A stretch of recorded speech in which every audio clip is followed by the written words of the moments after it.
Hello, everyone, and welcome to the Golden Astrologer Podcast. This is Deb McBride, and I am broadcasting from beautiful Escazú, Costa Rica, where it has been an absolutely gorgeous day, thankfully, finally. The last few days have been very windy and chilly and kind of unusually cool for this time of year in Costa Rica, or for Costa Rica in general. So it was clear, it was beautiful, and actually I think we have a clear night and we can see some stars for a change. But what are the stars doing? Well, it is January the 17th, 2021, and we've got some very, very interesting things ahead. And you're going to say, wow, Deb, that's the way it's been the last few weeks. Hey, and it doesn't stop, and it's not going to. Jupiter Saturn is still with us, and even though it happened on December 21st, this is an aspect that sets off trends, that sets off, a point in your life for the next 20 years, and it sets off something in the collective for the next several years. And Jupiter and Saturn are going to be together, really together in conjunction in the same place in the zodiac through February. And then they'll start to separate because Jupiter's a faster moving planet. Now, this is, again, abundance, Jupiter, optimism, Jupiter, versus, conservatism, Saturn, maybe some pessimism, Saturn.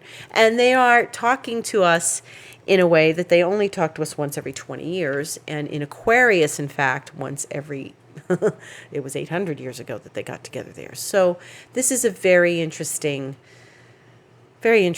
relationship. Now, maybe people who listen or have been saying, well, I don't know what's going to happen for me, and I haven't seen anything yet, and it feels like the same thing every week, and it is right now the same thing every week. But remember, it's setting off a trend in your chart. So where you have Aquarius is where you need to be an innovator and someone who is developing, something innovative. Say it lands in a house that requires new skills, like your work house.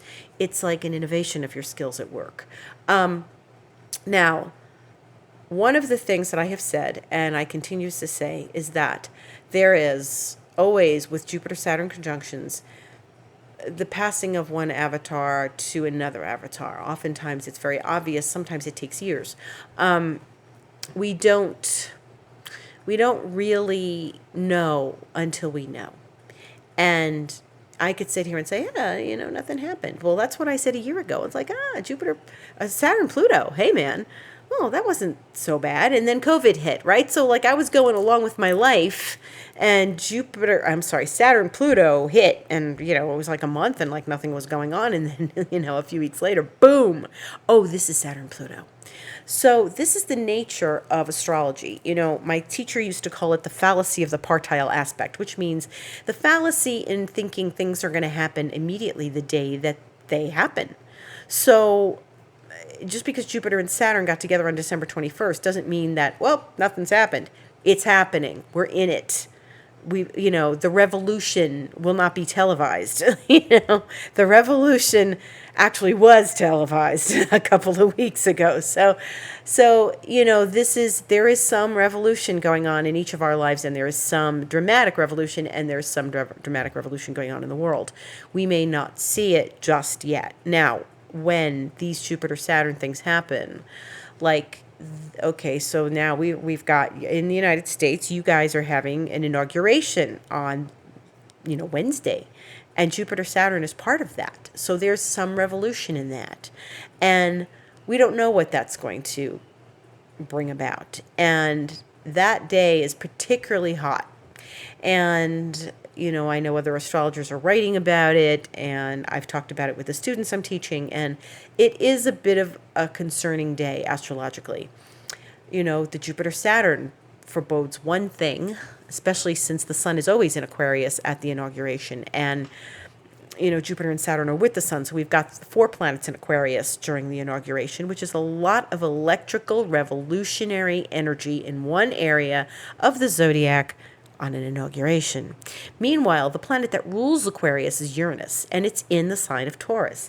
And Uranus just can't handle being in Taurus. It obviously goes through there because it's there now, but it's gone direct last week, and it was retrograde since August. So what, like I said last week, what has been going on since August? What did you live with since August that's changed in your life? Well, now it's going to start going forward, and it's going to move into different degrees of the zodiac, move further until this coming August, move further along in Taurus. And Taurus is an earth sign. It is the most earthiest of the earth signs. It doesn't get earthier, more stubborn, more determined in a methodical way than Taurus, okay? And Uranus just doesn't fly with that. Uranus wants revolution. Uranus wants upheaval. Uranus wants earthquakes. It's Taurus. It's Earth and a chaotic planet. Let's see. That's an earthquake. But it's not just having Uranus there. Mars is going to meet with Uranus. Now, Mars doesn't like being in Taurus either. So the two of them together generally are an explosive combination, but they are together on the 20th of January. And they are making aspect to Jupiter because Uranus and Jupiter are talking to each other today. More on that in a minute. Now, this means that all those planets in Aquarius, and I said this last week, all the planets in Aquarius, which are innovative and technological and revolutionary, are challenging the planets that are in Taurus, which are, revolutionary as well. But Taurus is a more traditional sign. And you are feeling tensions in your life that are relative to that. Like last week I said, well, I'm outside with the technology. I'm in nature with the technology. Boom, there you go. There's the combination of Aquarius and Taurus. I am, living, and watching this because, I'm an Aquarius and I feel all of this very strongly, and I'm feeling the pangs of intensity and revolution. And some people said to me, well, it feels the same as last week. Well, yeah, to some degree, yeah, because it's just not, the intensity is just not stopping. It's just more and more and more and more the same. The 20th is no exception. And my concern about the 20th is that there are very volatile aspects going on that day. Now, that does not mean that day they are absolutely going to happen.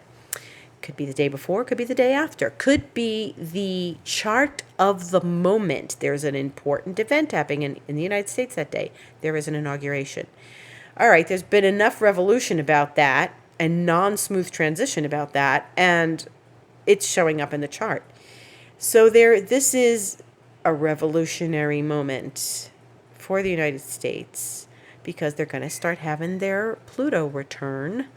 And that's a huge transformation. That's like, what it's like to have your Saturn return if you've turned 29. You know that there's like a moment, there's this moment of arrival. Pluto coming around the zodiac and reaching its place only happens to countries, and cities and stuff. And that's a huge, huge, huge transformation in the reputation of the United States. So we're not even there yet. That's not even part of this. But what's happening is the inauguration has an enormously volatile chart. And I don't like to say that someone's going to have something happen to them, but I think that probably after a couple weeks ago, they are going to take some extra precautions at the Capitol, I would imagine. And it portends a revolutionary presidency on some level. So we can hope that what you are experiencing up there, up north, is going to be something profoundly revolutionary in a way that is going to be for the betterment of everyone. That is advancement. That is innovative. That's what this chart can show you. But it is somewhat explosive, and it is dynamic and intense. And so there's more dynamic, intense aspects coming this week, and there just happens to be a major event in the United States going on at the same time. So for those of us who do not live there and who are not having that profound day connecting with huge astrology aspects, we are experiencing something different. We are experiencing maybe some tensions and some irritations and some aggravations in our lives. And again, watch your head, keep your head, drive carefully. Don't react if you don't have to. Catch yourself in your reactions. It's a day to get triggered. It really is. It's Mars and Uranus are really a volatile thing. And when we had a few years ago, 2018, I'll never forget it. There was an eclipse in Aquarius and with Mars, and it squared Uranus. And guess what? There was an earthquake here. Yeah. And Uranus was in Taurus, and yeah, there was an earthquake. I'm sitting here, and almost at the very moment of the eclipse, there was an earthquake. So, hey, in my land where I live, there could be an earthquake, and it's not. And I sit here with a chuckle, but because it sounds so, like cliched, but there's some explosive, intense energy ready to pop in your life. And if you're smart, you'll use it for an epiphany, for a release of tension, for a release of old traumas, for healing your life. That's the best use of this energy. And for innovation, for a brilliant idea, for the biggest epiphany. Use it. This is powerful energy.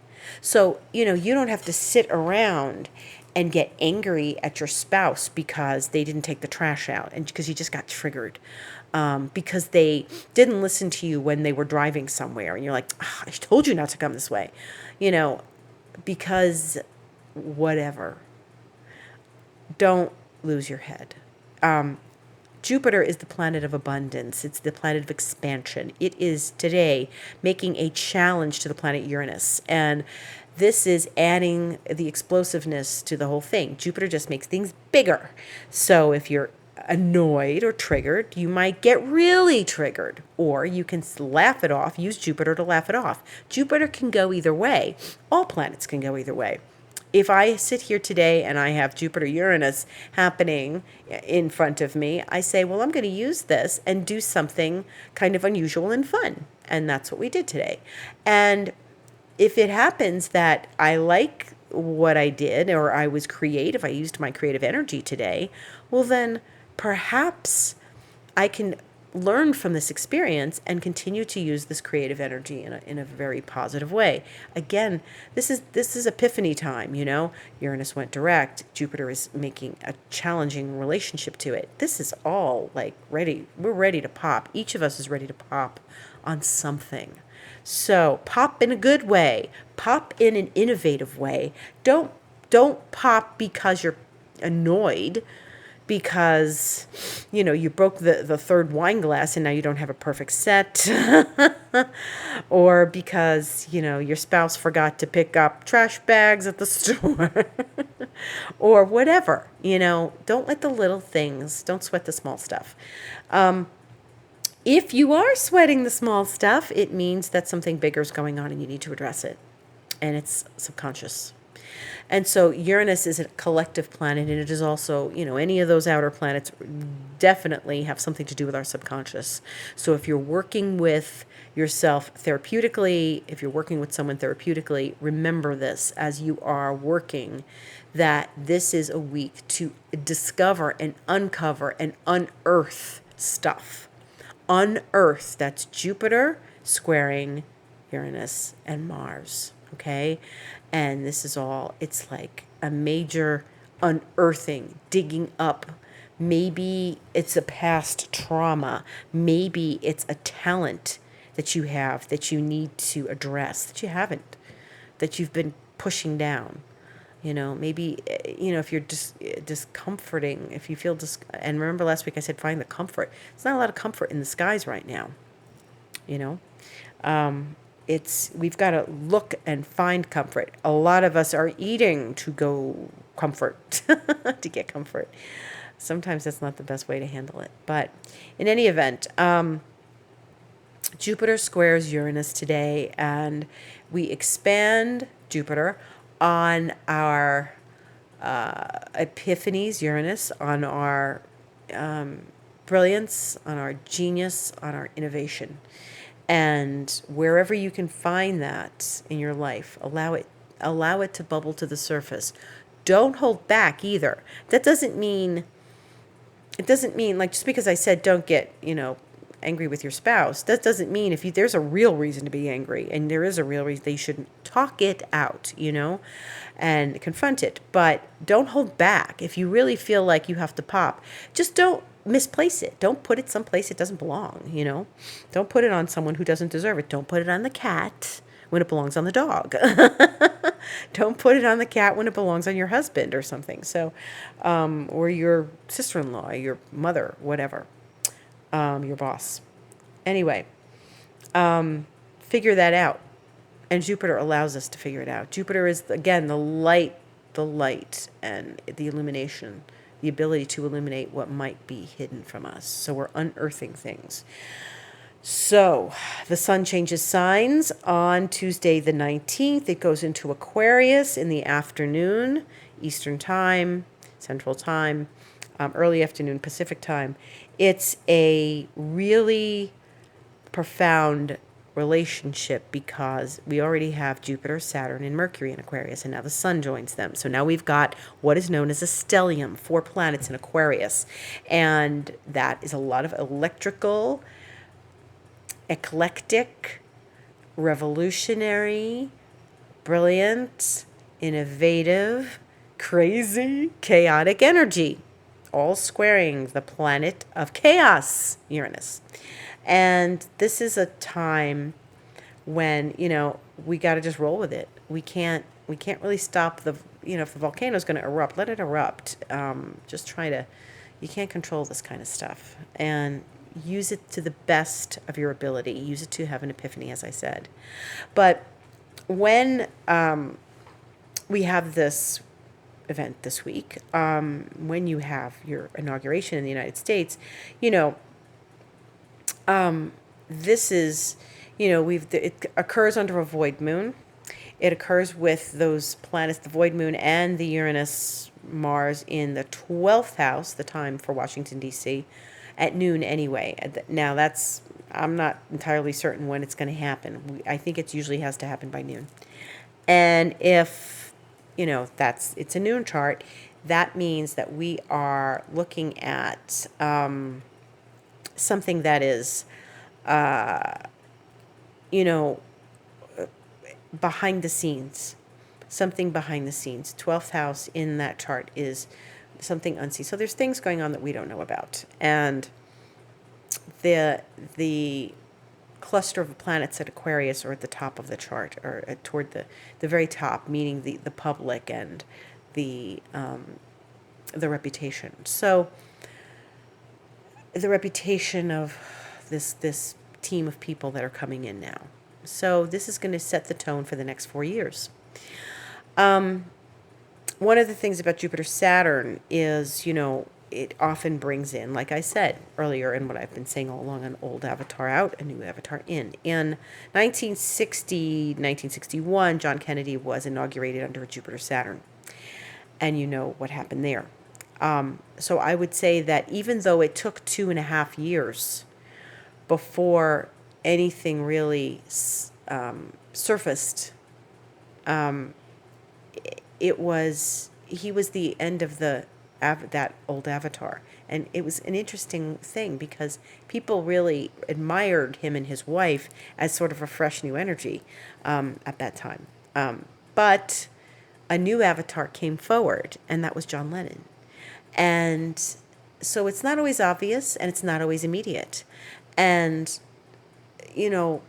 John Lennon was a Jupiter-Saturn birth, and he rose to popularity and fame just about that time. 61, 62, 63, huge, 1963 and 1964. And he was the new voice of the people. And that changed culture in a big way. They really contributed to the collective shifts in culture back then. And then, of course, when we had a Jupiter-Saturn in 1980, he left us. And so his time as avatar was over. And so it goes, these are the kind, that's a clear example. They're not always easy to see.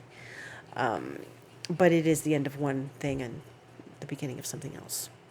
So when we are looking at our week ahead, we have a lot of Mars action.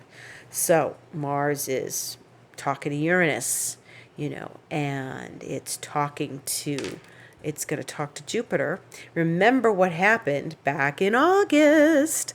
So August, September, October, Mars was in Aries. It made all those relationships with the COVID cluster, the 3 planets in Capricorn. I've said this 1,000 times. And that was tense and hard and complicated and difficult and innovative in some ways, and it was just a road to climb, okay? It was combative in some ways. And then it went retrograde in September, went backwards. And we've heard this story. I tell it practically every week. It went backwards, and then Uranus had been retrograded in August. So it was another part of the story back in August. So there was stories back in August. Uranus just went direct the other day. Mars is now finishing its relationship. It hit Pluto by Christmas, and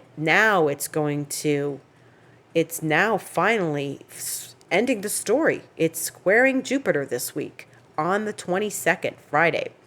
And when it does that, Friday afternoon, Eastern time, it means that the story that started in August is finally finishing. But it's got a different twist. It's a different ending than we expected. So there's stuff that's going on for you. Think about your August, think about your September, think about your October. What was going on? And now things are just sort of unraveling, and maybe you're going to get some answers about what you started back then, or how you started it, or the next big step forward is happening now. So, deep breath, deep breath. The other thing that's happening is that, and I said this in my Instagram the other day, we are all in an intense period. The North Node is in Gemini. The South Node's in Sagittarius. South Node is where old habits die hard, where things are, our sort of vortex we want to go right back into, the place that we want to go and be with our familiar traits, as opposed to the North Node, which challenges us to be, take the high road instead of the familiar road that feels safe and is unfulfilling. The North Node is more fulfilling in communication, Gemini. What's interesting about this is everything in the zodiac, all the planets right now are on one side of the zodiac, and they're between the North Node and the South Node, meaning that everything is falling between Sagittarius and Gemini. Occasionally the moon passes through on, the other signs like, Cancer, Leo, Virgo, Libra, Scorpio. But for the most part, everything is happening Sagittarius, Capricorn, Aquarius, Pisces, Aries, Taurus, till Gemini. And that's it. And that's going to be it for a while. Now, that is, as I said on Instagram the other day, imagine getting a pizza and you're sharing it with a bunch of friends. And there's this big pizza and only one side has cheese. And the other side has prosciutto, tomato, cheese, green peppers, black olives, sausage, pepperoni, the works, right? So the works are all happening on the one side of the pizza. If you eat one slice of that pizza, that's probably like intense and filling, and you just can't eat anymore, right? Think about it, and it's always food with me. Think about it that way. You just have a slice of pizza that has just cheese on versus the works. The works are happening on the one side of the zodiac that includes the end of the zodiac and the beginning of the zodiac. So that means like the last signs, Aquarius, Pisces, and all, they're getting all the planets, and Aries, Taurus, those are getting all the planets, the new stuff, the beginning of the zodiac. All of that intensity lies there. And if there's only one half of the zodiac talking in an intense language, and it's not spread out, it's not evenly dispersed. The pizza only has half fillings and the other half cheese. It's not evenly dispersed. What does that say? One side is heavier than the other. One side is lopsided, the other is not. We feel lopsided right now, and all of the energy is happening, in air signs, in earth signs. Not a whole lot in fire. It's all thinking and producing. And all the thinking that we're doing, all this thinking, all this Aquarius and analyzing and overanalyzing and complications.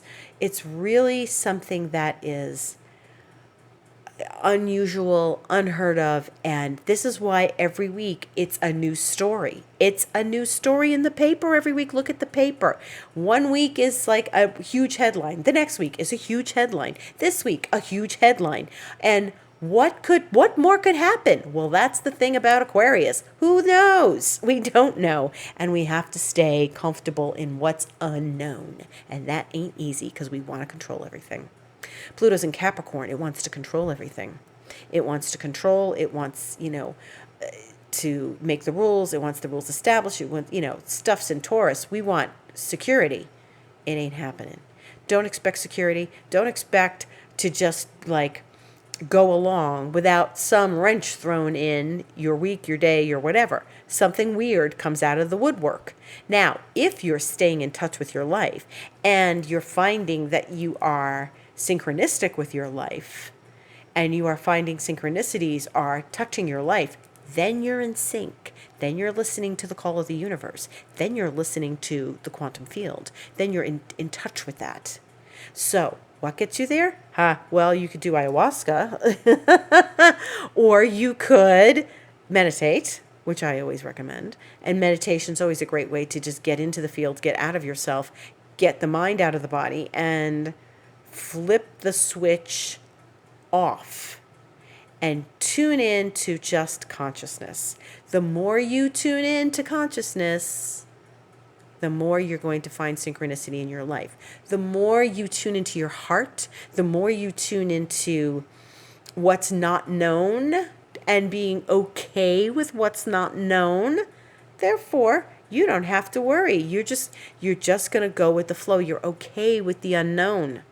And when something happens and there's another huge headline in the paper, you're like, okay, all right, I'm not going to let it keep me up at night. I'm not going to let it upset me. I'm not going to be on the phone to my friends going, did you hear this? Can you believe this? It's just going to be like this for a while. And nothing is going to come out of that lopsided pizza till March. Okay, the pizza's lopsided till March. All right, so the intensity continues in one area, in 6 signs of the zodiac, half the zodiac, till March. And then we're going to get through this, piece by piece, one by one. Once we're comfortable in the unexpected, the unknown, then we're going to get a lot more skilled at navigating. And last week I said we're going to live weirdly ever after, and that's Aquarius. So yeah, let the weirdness come. Let it come. Say, bring it on. Bring it on. Because if you let the universe bring it on and you don't resist, none of it is going to freak you out. You're just going to say, just let me have it. Bring it on. I want new energy. I want the innovative. I want the unexpected.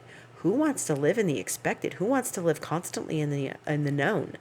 Don't keep going back to what's so familiar, because your life will just keep repeating itself. Same old, same old. Who wants that, right? Why do you want to be just comfortable? So you want to ride that wave. People come to Costa Rica so they can go surfing, and the surf is crazy here. Some places they don't let you in the water. So some people are experts at doing that. They're navigating the waves. That's what we all have to do right now. Navigate the waves. Navigate the wild electrical current of Aquarius, and that's a wave. Waves, particles are reality. Waves are the field. It's energy. And what we are navigating is the field. We want to navigate the field. The energy, the wave, just become that wave in the quantum field, and you will navigate this. You get there through paying attention to consciousness, to setting aside the ego, to meditating, to getting past yourself and what goes on in your conscious mind every day. So this podcast has been brought to you by the 60s. Yeah, it's a little groovy, right? In 1962, there was a cluster, a big stellium of planets in Aquarius in January and February of 1962, and there are people who were born with that, and they live with that every day. And so there will be people born this week and the next coming weeks as we live with, clusters of planets in Aquarius, and they will be brilliant. They will be brilliant and weird and different, and you don't expect them to be conformist. So think in nonconformist ways. Ride that wave of the quantum field and just go with it and flow with it and be innovative and expect anything and live comfortably in the unknown. I am Deb McBride. This is the Golden Astrologer Podcast. And if you'd like a session with me, you can do that by going to my website, thegoldenastrologer.com, clicking on Book Online, and it will be taken to a page where you can make a choice of what you would like to book. I am on Instagram, The Golden Astrologer, and I'm on Twitter @DebAstrology. And you can also order astrocartography reports from my website. And I'm here on Sundays, and I wish you a beautiful, beautiful Aquarian week. Happy Aquarius. That starts on Tuesday the 19th. And I will see you next week, the 24th, which is a special day for me. So just give it away. And I will wish you a beautiful week and much, much gratitude for listening. Love to all. Thank you.